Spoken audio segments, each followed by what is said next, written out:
नमस्कार दोस्तों, बाल टू बेंच एकेडमी में आप सबका हार्दिक स्वागत है। आज हम उत्तर प्रदेश जो चकबंदी अधिनियम 1953 की धारा 53, धारा 53 का, धारा 53 खा और धारा 54 के विषय में कुछ चर्चा करेंगे।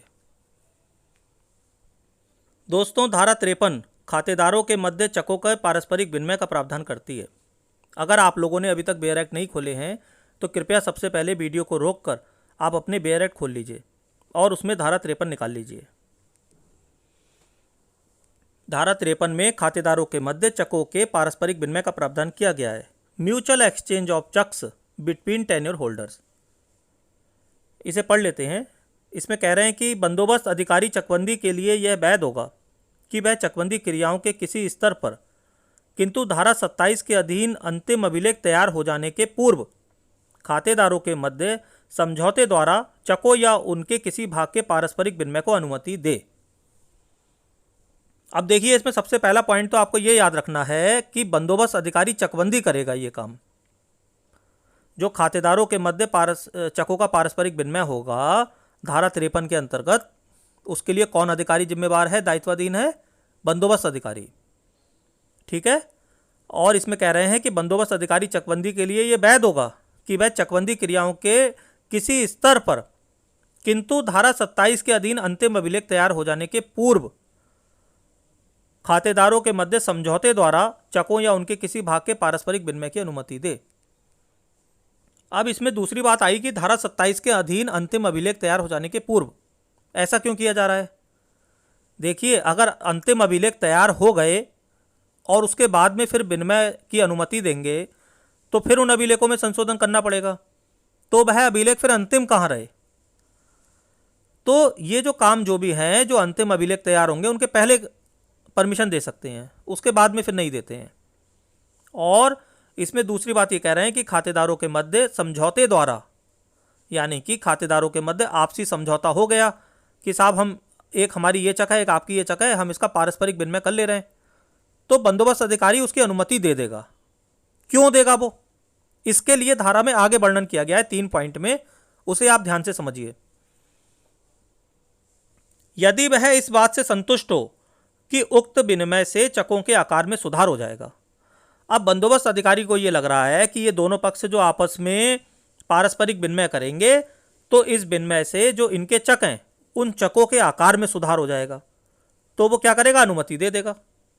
ठीक है। दूसरा पॉइंट है, उनकी संख्या में कमी हो जाएगी।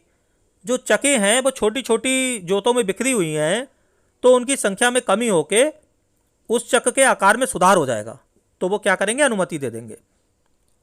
और तीसरे में कह रहे हैं, और उन लोगों में सामान्यतया अपेक्षाकृत अधिक संतोष उत्पन्न होगा। देखिए, इससे बड़ी तो कोई चीज है ही नहीं। अगर खातेदारों के मन में संतोष उत्पन्न हो रहा है और सारी प्रक्रिया वैधानिक रूप से की जा रही है, तो इससे बढ़िया तो कुछ हो ही नहीं सकता।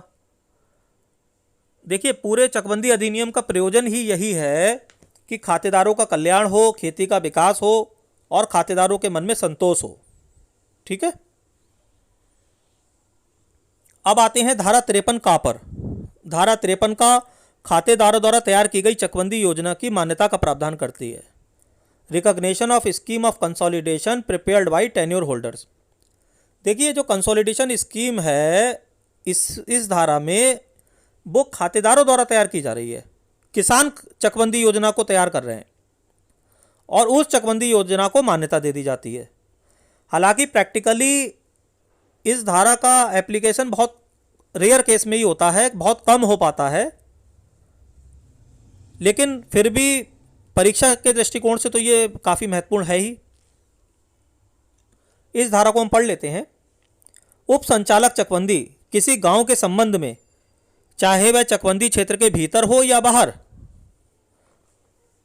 गांव के खातेदारों द्वारा स्वेच्छा से तैयार की गई किसी चकबंदी योजना को मान्यता दे सकता है, यदि वह इस बात से संतुष्ट हो कि उक्त योजना इस अधिनियम के अधीन चकबंदी के सामान्य सिद्धांतों के अनुकूल है तथा उससे संबंध सभी खातेदारों का समर्थन प्राप्त है और यह संबंधित व्यक्तियों के प्रति अन्यथा न्यायपूर्ण है। तो इसमें सबसे महत्वपूर्ण बात तो ये है कि आपको ये ध्यान रखना है कि उप संचालक चकबंदी द्वारा मान्यता दी जाएगी, ठीक है, डिप्टी डायरेक्टर कंसोलिडेशन। दूसरी बात ये ध्यान रखनी है कि गांव जो है चकबंदी क्षेत्र के भीतर हो या बाहर, अगर गांव के खातेदारों द्वारा स्वेच्छा से तैयार की गई कोई चकबंदी योजना है तो उप संचालक चकबंदी ऐसी योजना को मान्यता दे सकता है।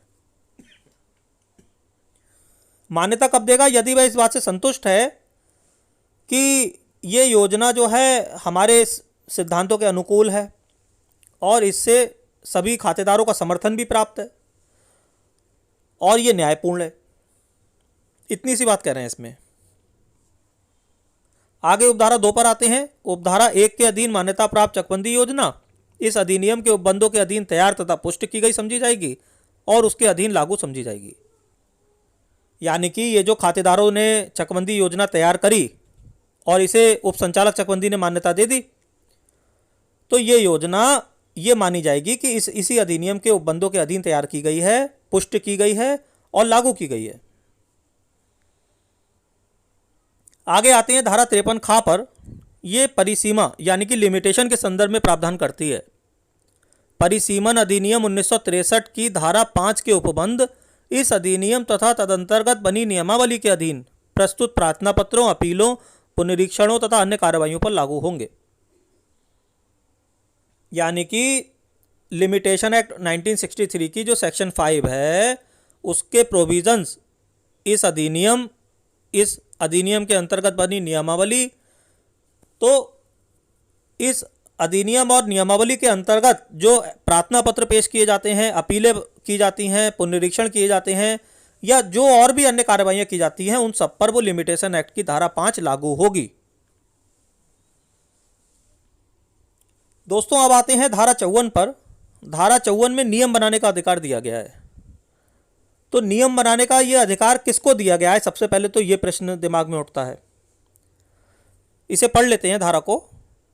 इसकी उपधारा 1 कह रही है कि राज्य सरकार इस अधिनियम के उपबंधों को कार्यान्वित करने के प्रयोजन के लिए गजट में अधिसूचना द्वारा नियम बना सकती है। यानी कि नियम कौन बनाएगा? राज्य सरकार। कैसे बनाएगी? गजट में अधिसूचना द्वारा, ठीक है। अब इसकी उपधारा 2 पर आते हैं। उपधारा 2 में कह रहे हैं कि पूर्वोक्त अधिकार की व्याप्ति पर प्रतिकूल प्रभाव न डालते हुए ऐसे नियम निम्नलिखित की व्यवस्था कर सकते हैं। मतलब जो नियम बनाए जाएंगे तो किन विषयों में बनाए जाएंगे, इनका आगे का से लेकर ये आपके पा तक वर्णन किया गया है। टोटल ये 22 पॉइंट बैठते हैं। इसे आप एक बार पढ़ लीजिएगा। इसमें नॉर्मली जो भी महत्वपूर्ण विषय हैं उन सभी को कवर कर लिया गया है। जैसे 1-2 मैं आपको बताता हूं कि धारा 4 की उपधारा 2 के अधीन अधिसूचना का आकार, मतलब form of notification under subsection 2 of section 4। धारा 4 की उपधारा 2 के अंतर्गत जो नोटिफिकेशन जारी किया जाता है उसका फॉर्म, ठीक है। अगला कह रहे हैं धारा 3 के खंड 2 काका के अधीन चकबंदी समिति का संगठन, चकबंदी समिति के सदस्यों के कार्यालय का अवधारण तथा उसमें रिक्ति होने पर की जाने वाली कार्रवाई। यानी कि जो चकबंदी समिति बनाई जाएगी उसका संगठन किया जाएगा, उसके संबंध में नियम, चकबंदी समिति के सदस्यों के कार्यालय का अवधारण और उसमें रिक्ति होने पर क्या कार्रवाई की जाएगी, इस संबंध में नियम राज्य सरकार बना सकती है। जैसे अगला कह रहे हैं धारा 5 के अधीन स्थगित वादों और कार्रवाइयों के निस्तारण की प्रक्रिया, ठीक है। ऐसे ही इन्होंने ये कुछ महत्वपूर्ण विषयों को कवर कर लिया है और लगभग 22 पॉइंट हैं ये। इन पर राज्य सरकार नियम बना सकती है। इन्हें एक बार आप देख लीजिएगा, कोई विशेष महत्व के नहीं है ये।